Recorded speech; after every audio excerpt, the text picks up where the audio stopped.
Hello everybody and welcome back to the channel. For today's video, I wanted to talk to you about hoovering and the different tactics, the different ways that the narcissist will hoover. So let's jump in.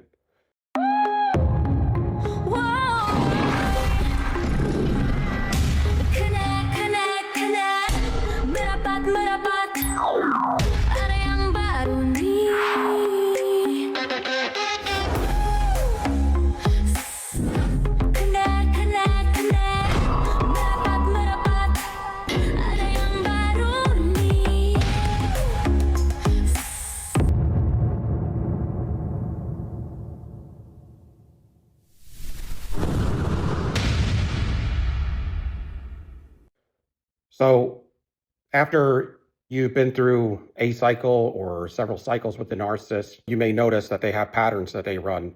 Their cycle is love bomb, devalue, discard, and then there's the hoover, which is to complete the circle. They do this to all their sources of supply.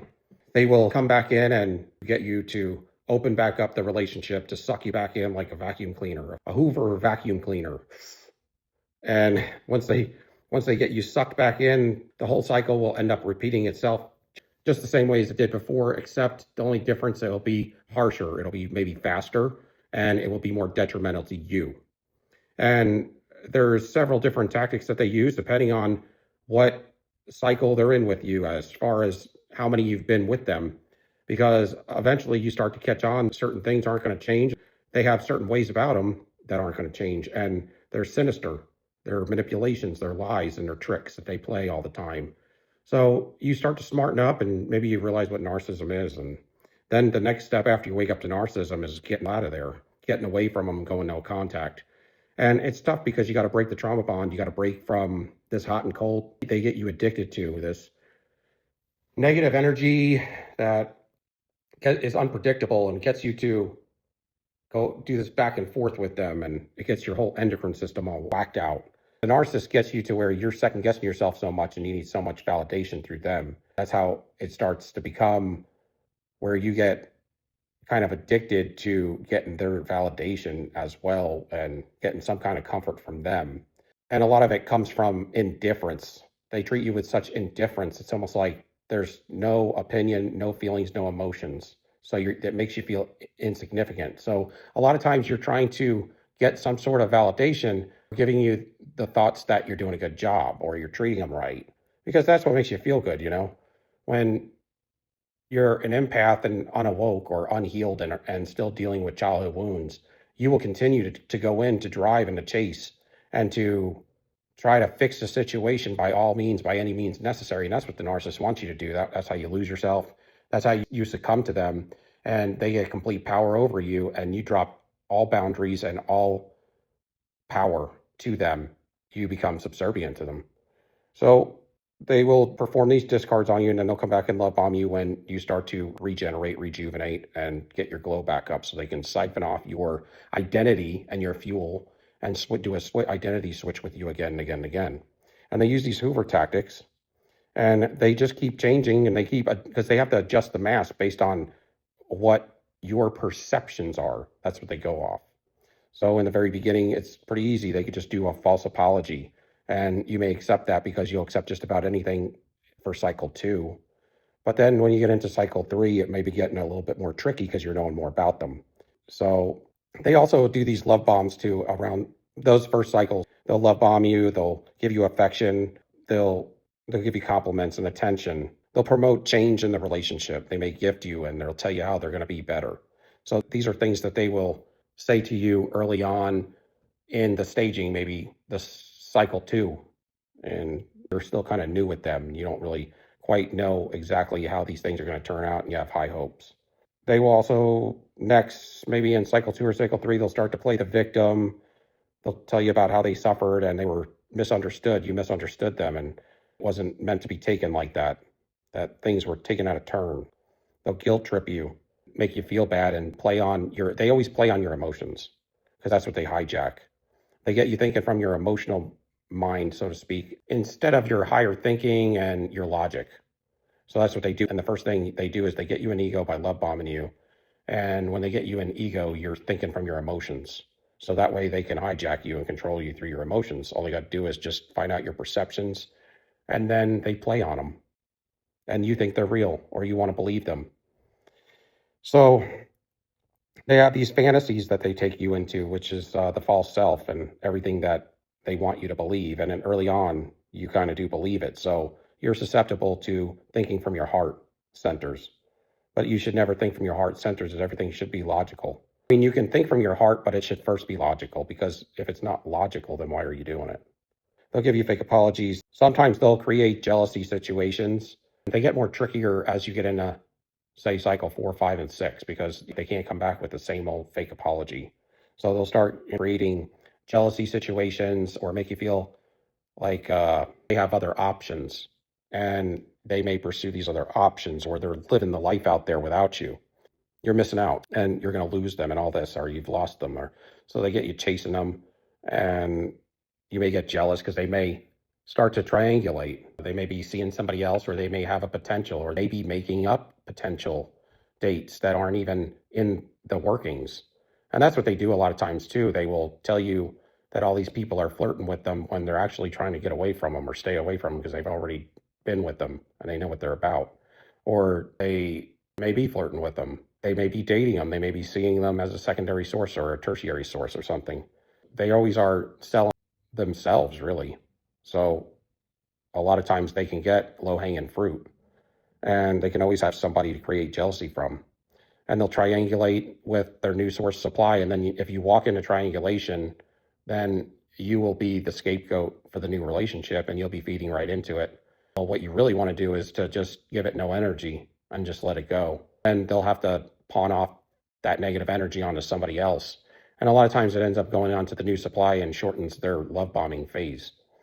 Nevertheless, it's not like you want the new source of supply, so to speak, to get hit with negative energy, but a lot of times the new source supply is actually an old source they just went back to, and they were cheating on you with them the whole time anyway.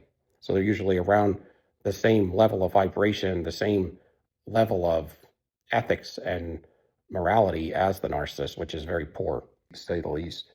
If it gets a little bit more desperate, they may have a sudden crisis that occurs. Maybe somebody had a death, or maybe they had a crisis where they had thoughts and ideations about hurting themselves, and they are requesting for your help, and you're the only one that can come help them, when they probably have several family members and other people in their circle, but they're just doing it as a ploy to get you to come back, and you'll feel in your emotional state that you have to, and it'll be detrimental if you don't. And when you disengage with a narcissist, you let them be by any means.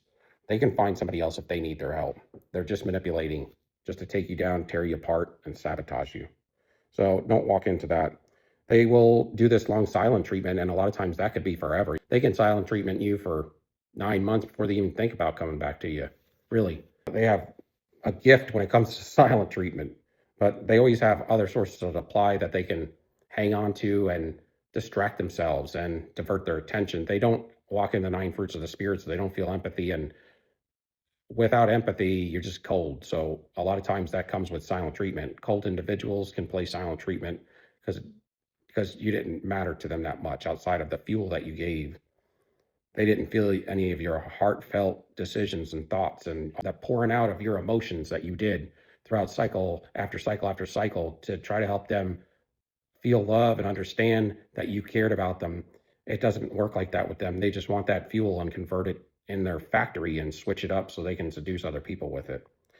So just if they're giving you silent treatment, I always say blend in with the balls. Don't contact the narcissist. You want to hope that they forget about you for the longest time so that you can heal and be prepared, because they're going to hoover at some point. And when they do, maybe you'll be strong enough to say no this time. They will future fake with you. They'll tell you all these great stories about how they're going to marry you this time, or they're going to take you on a long trip, an exotic trip, and they're paying for it. They may even buy tickets. They may make any of your heart's desires that they couldn't complete for you, which is pretty much all of them, because they can't complete anything for you. They're always broken, and they never give equal reciprocity. So whatever your heart's desires, they're going to tell you that they're going to make those happen now, and they're not. They're just not, y'all. They're going to come in and they're going to abuse you and leave again. You're just a rest area. They'll use others to get to you. A lot of times what they do is the narcissist will use this by proxy hoover, they call it, where they'll get the flying monkeys, they'll start telling them how much they miss you and you're the one. And then one of those flying monkeys, they'll start to come and talk with you and see why the relationship ended and inquire how they can get you two back together, or a matchmaker or something like that. It'll play on your emotional field again. And you could succumb to that because you feel like, oh, you're special and they miss you and they don't know how to tell you and they're embarrassed. So they had somebody else come do it. No, it's really because they don't want to do the work. They don't have the guts and they don't want to deal with narcissist injury if you tell them no. So they want to be lazy and have other people do their biddings for them. So that's what they do. That's what cowards do.